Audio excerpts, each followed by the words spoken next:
Por coincidência, hoje é um ótimo dia para abordarmos com vocês a afrobrasilidade, pois é o dia que se festeja Ogum na mitologia iorubá e corresponde a São Jorge, o santo guerreiro, na cultura cristã. São duas as questões que eu gostaria de abordar com vocês e que certamente serão desenvolvidas pela sua professora. Uma mais geral, outra mais específica ou particular. A mais geral está relacionada às contradições e ambivalências entre o que designo como pensar, sentir e agir. Isso significa dizer uma certa obviedade, mas que nem todos pensam sobre ela. Que nós, humanos, somos capazes de pensar de uma forma, de sentir de forma diferente e, finalmente, de agir de um terceiro modo, de uma terceira maneira, também diversa do que pensamos ou sentimos.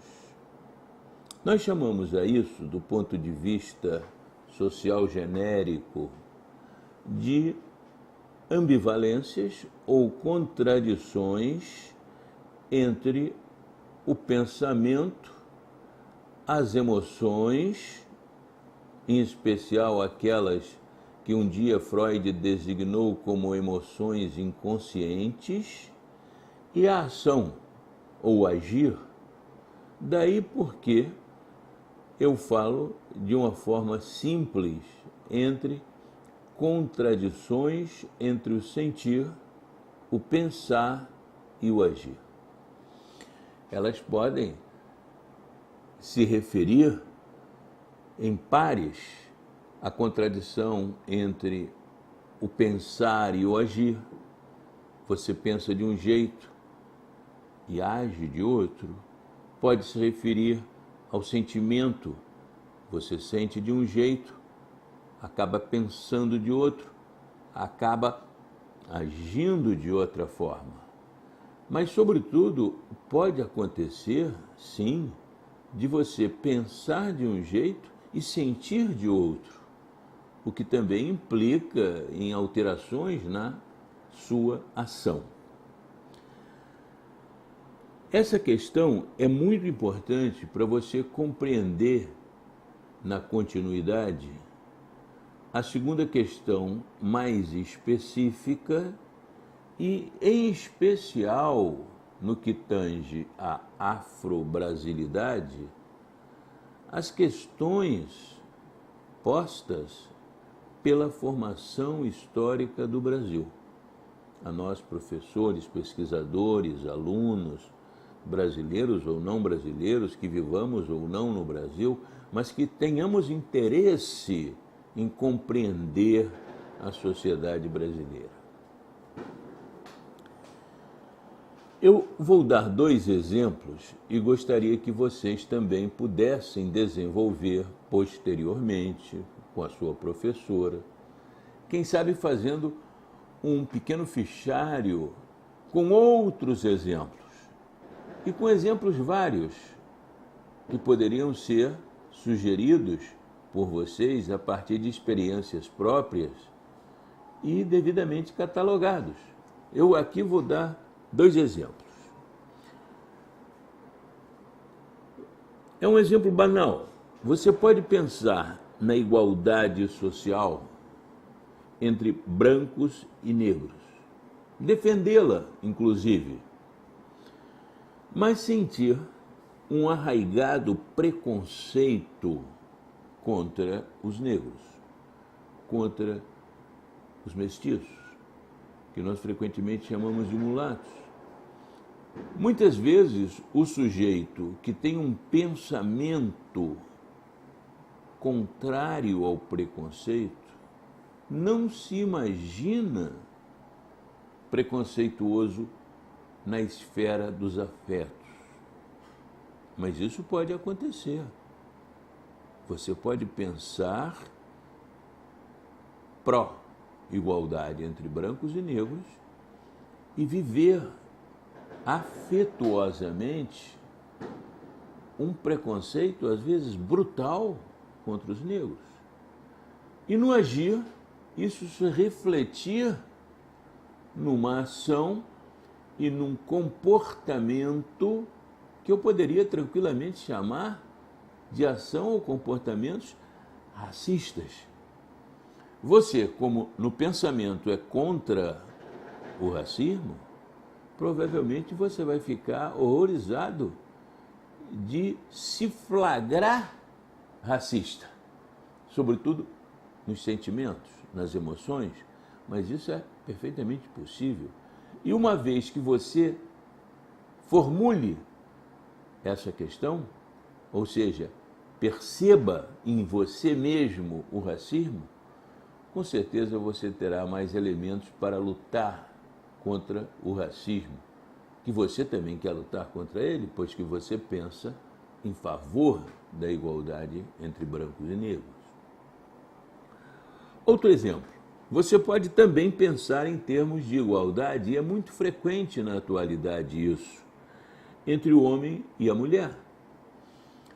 Igualdade entre os gêneros. Mas também, do ponto de vista dos afetos, e especialmente dos afetos inconscientes, você pode, ao contrário, ter emoções inconscientes, ou seja, sentir com relação à sua mulher, à sua companheira, à sua mãe, à sua irmã, a outra pessoa de outro gênero que não o seu, um conjunto de preconceitos. E, de repente, você pode se flagrar, imagina, logo você que é a favor da igualdade entre o homem e a mulher, como um sujeito que age de uma forma machista. É muito doloroso para um homem que acha que não é machista se flagrar no machismo. Mas, reitero, é só assim que você poderá lutar efetivamente contra o machismo. Mormente os homens. Embora, veja, isso não seja apanágio dos homens. Há mulheres que são muito machistas e também não se percebem. Muitas vezes, a favor que são da igualdade entre a mulher e o homem, elas, entretanto, reiteram ou reificam o machismo e levam água a esse terrível moinho que é o moinho do machismo. São dois exemplos interessantes que eu quero dar a vocês, mas que pediria a vocês, alunos, estudiosos, que buscassem no dia a dia outra variedade de exemplos, que tomassem outras questões e que perguntassem à professora se os exemplos coletados servem, se encaixam, são úteis. Essa é uma experiência fascinante, porque implicaria em você, quando anda na rua, quando toma um coletivo, quando entra num transporte público, ficar atento. Atento do ponto de vista sociológico, do ponto de vista histórico, do ponto de vista antropológico, atento às relações sociais, atento aos afetos e sentimentos que emanam das falas, dos pensamentos, das ações e, sobretudo, sem a intenção de julgar o outro, mas simplesmente de realizar uma coleta em relação a essas contradições entre o sentir, o pensar e o agir. Muito bem.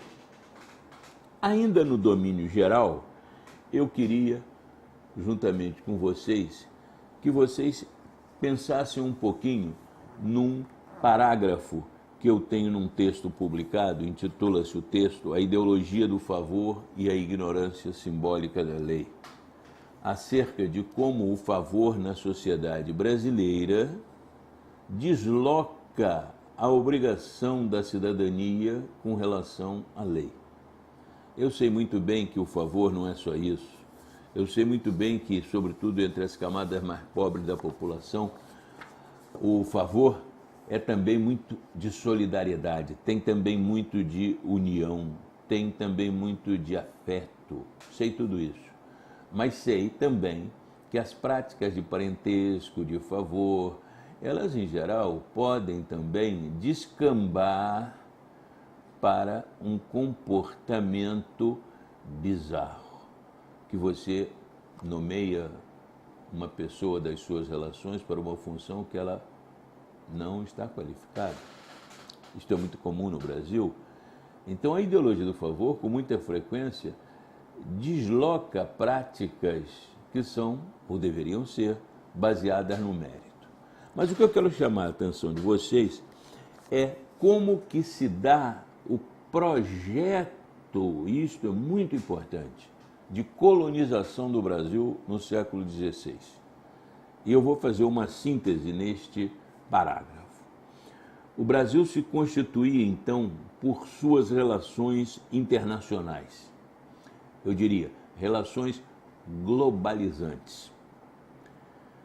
A sua conquista e a sua construção artificial foram operações que envolveram desde a tecnologia mediterrânea do refinamento de açúcar, que era mais avançada em Veneza e Chipre, e os capitais acumulados nos Países Baixos, como por exemplo a Holanda, até a gestão política operacional portuguesa.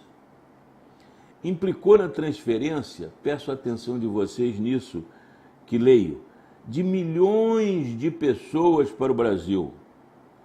Pessoas que vieram da Europa, da África e posteriormente do Oriente.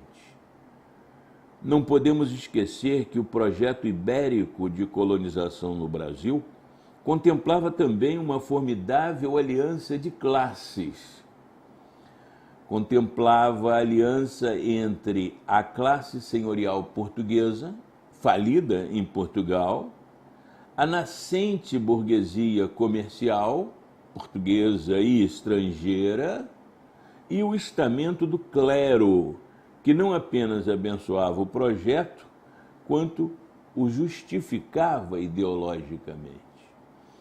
Era um projeto formidável, não do ponto de vista de correto, era um projeto formidável do ponto de vista de acumular riquezas, de explorar a terra. Que terra? Brasil. Formidável no sentido de fazer com que sujeitos e objetos humanos e naturais proporcionassem riquezas e gozo. São duas expressões muito fortes. A palavra brasileiro, gostaria que você refletisse um pouco sobre isso, significou originalmente aquele que era explorado na exploração do pau-brasil. Aquele que era explorado economicamente na exploração da madeira natural chamada pau-brasil. Então, aquele sujeito, explorado na exploração, se definiu como o sujeito nacional que nasce na terra Brasil como brasileiro. É quase como se alguém perguntando a você quem você é do ponto de vista nacional, e você deve responder, claro, com orgulho, sou brasileiro, mas não se esqueça, quando você diz isso com orgulho, você está dizendo simultaneamente, sou explorado. É duro você perceber isso. Isso muitas vezes a gente não percebe, senão através da análise linguística, dos afetos que estão implícitos aí. Eu pediria que vocês refletissem sobre isso, porque é um dos poucos países em que a nacionalidade tem esse caráter. Vamos agora observar o seguinte, dando um salto mais para perto do dia a dia de hoje, do que aconteceu no século XIX com a sociedade brasileira. Eu registrei umas uns acontecimentos que favoreceram a entrada no Brasil do liberalismo, para vocês verificarem quando, como, aonde o liberalismo se manifestou. Primeiro, na abertura dos portos e no fim do monopólio português comercial. 2. Na independência de 7 de setembro de 1822. 3. Na primeira Constituição Imperial de 1824, primeira Constituição brasileira. Nas transformações econômicas, políticas, sociais, culturais vividas no Brasil, mas sempre mantido o Estatuto da Escravidão, no século XIX. Durante todo o século XIX, as posturas liberais e conservadoras mantiveram-se presentes contra o pano de fundo da escravidão e da violência repressiva.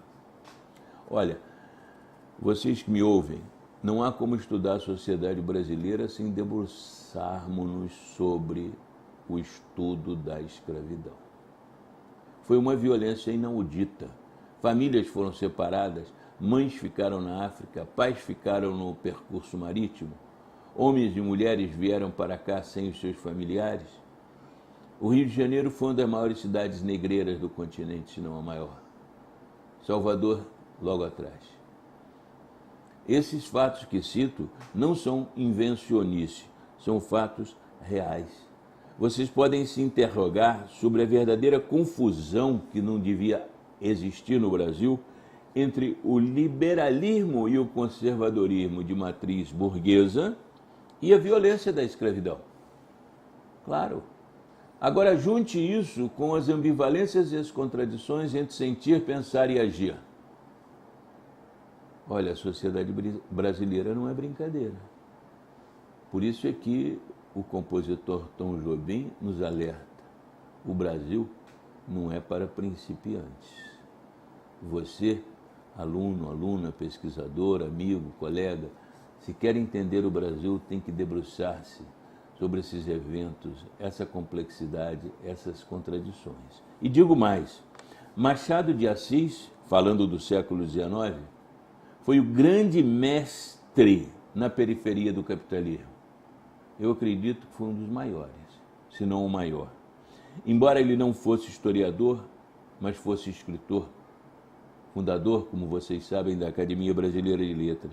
Vale pensar sobre isso, sobre as manifestações culturais, o cinema, a música e outras, a manifestação estética como narrativa inserida na história. Não se esqueçam disso.